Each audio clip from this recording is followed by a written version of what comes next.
hello friend जय जगन्नाथ सांग मैंने आज आम जाना केमी आम गोटे मिनिट्रे आधार कार्ड डाउनलोड कर ऑनलाइन थ्रू एवं आम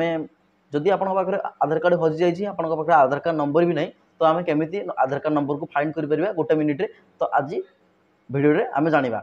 तो जदि आप आधार कार्ड हजि जाइए तेज आपण मोबाइल आपको क्रोम ब्राउजर ओपन करने पड़ो तापर UIDAI सर्च करने पड़ो तापर फास्ट लिंक उपर क्लिक करुच्ची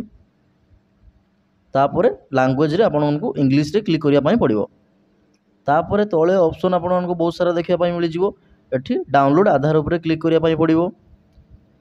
डाउनलोड आधार पर क्लिक कलापर डैशबोर्ड उपर क्लिक कले ये लॉगिन ऑप्शन आसो तो लॉगिन उपर क्लिक कलापर ये आपणकर आधार कार्ड नंबर एंटर करने पड़ो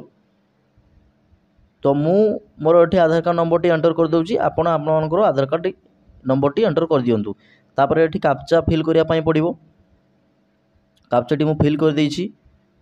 तापर लॉगिन विथ OTP तापर आपको रजिस्टर मोबाइल नंबर को गोटे OTP आसीबो OTP टी आपको एठारे देवाई पड़ो तो मु मोर OTP टी दे देइछि देदेला मोर ये एमती आधार ऑप्शन आसला तापर मोर लॉगिन हो गला तापर आपको बहुत सारा ऑप्शन देखापी मिल जाए किंतु आपको डाउनलोड आधार उपर क्लिक करने पड़ो डाउनलोड आधार उपर क्लिक कलापर ये आपको डिटेल्स सब देखापी मिल जाए तले आपको डाउनलोड ऑप्शन मिल जाए डाउनलोड उपर क्लिक कलापर मोर आधार कार्ड डाउनलोड हो गला तो आपंकर भी एमती डाउनलोड होपर ये पासवर्ड मांगो तो पासवर्ड केमी मुझे आपको देखे दूसरी पासवर्ड टी केमी रुहे तो जमी मो ना हूँ खिरुद तो पासवर्ड टी एमती KSHI एवं लास्ट जन्म मसीहा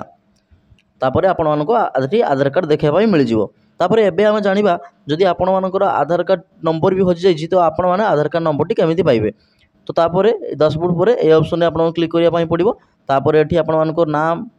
एवं मोबाइल नंबर फिल करने पड़ो तापर कैप्चा दे सेंड OTP पर क्लिक कलापर आपको रजिस्टर मोबाइल नंबर को आधार कार्ड टी सेंड हो तो जदि वीडियो भल लगी वीडियो को लाइक करूँ और चैनल को सब्सक्राइब करूँ एवं आपण मानकर कौन प्रॉब्लम अच्छी मत कमेंट करूँ